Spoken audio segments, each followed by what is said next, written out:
Mixing bowl తీసుకొని ఏదైనా ఒక కప్పు కొలతతో మినపగుళ్ళు అయితే తీసుకోవాలి. అదే కప్పుతో అరకప్పు నల్ల శనగలు అంటారు కదా, అవి తీసుకోవాలి. అలాగే అరకప్పు సగ్గుబియ్యం వేసేసుకొని అదే కప్పుతో 3 కప్పుల రేషన్ బియ్యం అయితే తీసుకోవాలి. ఒక్కసారి ఈ కొలతతో బియ్యం తీసుకొని అంటే అన్ని పప్పులు నానబెట్టుకొని మీరు బ్యాటర్ని ప్రిపేర్ చేసుకున్నారంటే ఈ బ్యాటర్తోని చాలా రకాల రెసిపీస్ అయితే చేసుకోవచ్చు. 1 టీ స్పూన్ లేదా అర టీ స్పూన్ దాకా మెంతులు అయితే వేసుకోవాలి. ఇప్పుడు అన్నిటిని బాగా మిక్స్ చేసుకొని నీళ్లు వేసేసి 1కి 2 సార్లు బాగా చక్కగా కడుక్కోవాలి. లాస్ట్ వీడియోలో ఒక రెసిపీని అయితే చూపించాను. ఇప్పుడు నెక్స్ట్ ఇందులో ఇంకా మిగతా రెసిపీస్ అయితే చూద్దాము. చాలా ఈజీ ప్రాసెస్ అండి. మనము ప్లెయిన్గా మినపప్పు అలాగే తెల్ల బియ్యంతో కాకుండా ఇలాగా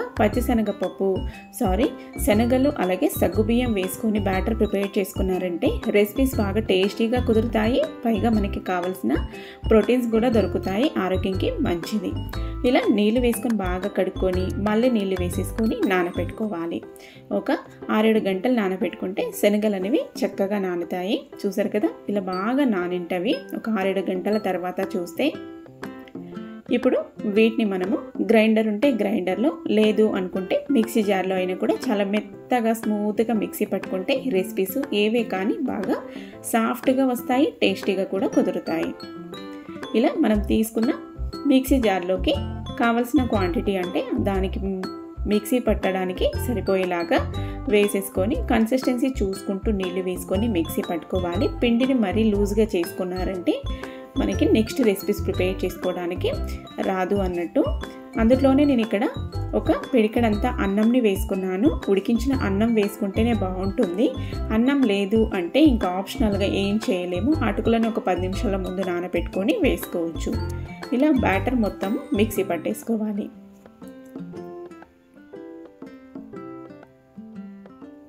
ఇలా మిక్సీ పట్టుకున్న బ్యాటర్ని చేత్తో అంతా మిక్స్ అయ్యేలాగా బాగా మిక్స్ చేసేసుకొని దీన్నైతే ఇప్పుడు నైట్ అంతా మనము పులియడానికి అయితే పెట్టేసుకోవాలి. ఒక్కసారి ప్రిపేర్ చేసుకొని ఈ బ్యాటర్ని ఇదే బ్యాటర్తో వారం రోజులకి సరిపడా రోజు ఒక్కొక్కలాగా రెసిపీ అయితే ప్రిపేర్ చేసుకోవచ్చండి. పొద్దున కల్లా పిండి పులిసి ఉంటుంది. ఇప్పుడు దీన్నైతే బాగా మిక్స్ చేసేసుకుందాం.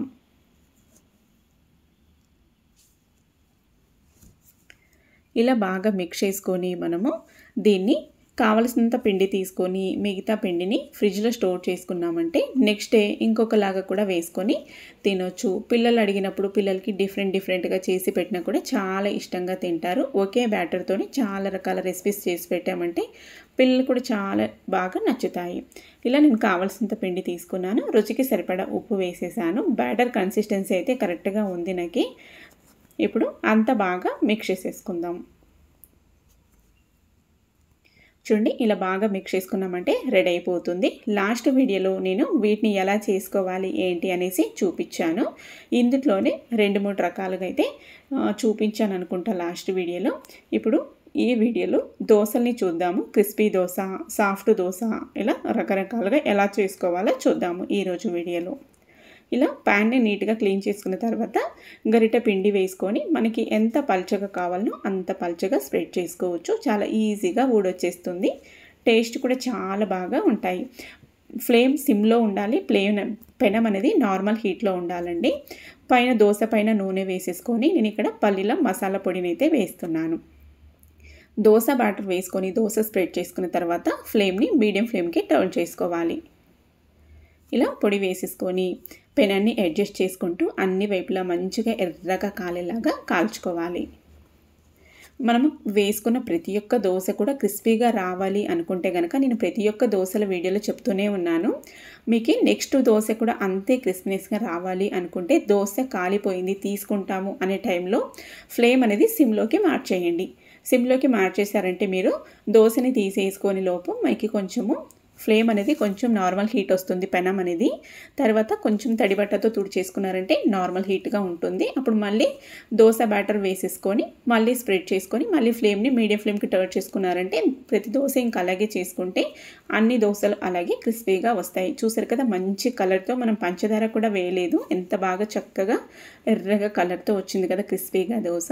ఇప్పుడు మనము మెత్తటి దోశ వేసుకోవాలనుకుంటే కనుక ఫ్లేమ్ హై ఫ్లేమ్లో ఉండాలి. ఇలా హై ఫ్లేమ్లో పెట్టుకొని బ్యాటర్ వేసేసుకొని కొంచెం మందంగా స్ప్రెడ్ చేసేసుకోవాలి. పైన నేను ఇక్కడ ఉల్లిపాయలు వేసుకొని ఉల్లి దోశలాగా వేస్తున్నాను. ఇలాగ సన్నగా కట్ చేసిన ఉల్లిపాయలన్నీ దోశ పైన వేసేసుకొని మళ్ళీ నేను ఇక్కడ పల్లీల మసాలా పొడి వేస్తున్నాను. మాకు ఈ పల్లీల మసాలా పొడి అంటే చాలా ఇష్టము. అలాగే టేస్ట్ కూడా చాలా బాగా వస్తాయి దోశలు. నచ్చితే నెయ్యి లేదంటే నూనె వేసేసుకొని దోశ పైన సైడ్లకి అలా నూనె వేసేసుకొని మంచిగా కాల్చుకున్నామంటే రెడీ అవుతుంది. ఉల్లిపాయల్ని కొంచెం ఇలాగా దోశ పైన ప్రెస్ చేస్తే బాగా దోశకి అంటుకుంటాయి. మూత క్లోజ్ చేసి కలుద్దాం. ఇలా మూత క్లోజ్ చేసుకుంటే ఉల్లిపాయలు కొద్దిగా చక్కగా స్టీమ్ అయినట్టు అవుతాయి పైన. చూడండి మనకి దోశ అయితే ఇలాగొచ్చింది, కాలిపోయింది. ఇప్పుడు దీన్ని రెండో సైడ్కి టర్న్ చేసుకోవచ్చు, లేదంటే అంతే కూడా తీసుకోవచ్చు. చూసారు కదా ఎంత చక్కగా మంచి కలర్తో వచ్చిందో. మనం రెండో సైడ్కి టర్న్ చేసుకుంటే ఉల్లిపాయలు పోతాయి కాబట్టి ఇలా రెండు వైపులా ఇలా చేసుకొని కొద్దిగా కాల్చుకున్నామంటే క్రిస్పీగా వస్తుంది. అలాగే లోపల ఉల్లిపాయలు కూడా చక్కగా కాలుతాయి. లేదంటే ఇంతే మెత్తగా అంతే ఫోల్డ్ చేసి తీసేసుకోవచ్చు. చూసారు కదండి, చాలా ఈజీగా మనము టేస్టీగా 2 రకాల దోశ రెసిపీస్ అయితే చూసాము. అదే బ్యాటర్తో ఉత్తపంలాగా వేసుకోవచ్చు, స్పాంజీ దోశలాగా వేసుకోవచ్చు, అండ్ గుంత పొంగుల్లాగా వేసుకోవచ్చు. ఇవన్నీ చూపించానంటే వీడియో మరీ లాంగ్ లెంతీ అవుతుంది, మీకు చూడడానికి కూడా చిరాకు వస్తుంది. అందుకే ఈరోజు ఈ వీడియోలో ఈ 2 దోశల్ని ఎలా వేసుకోవాలో చూసేసాం. మరి నచ్చితే తప్పకుండా మీరు కూడా ఇలా ప్రిపేర్ చేసుకొని మీ బ్రేక్ఫాస్ట్ని ఎంజాయ్ చేయండి. నెక్స్ట్ మళ్ళొక రెసిపీతో అయితే కలుద్దాం. బాయ్.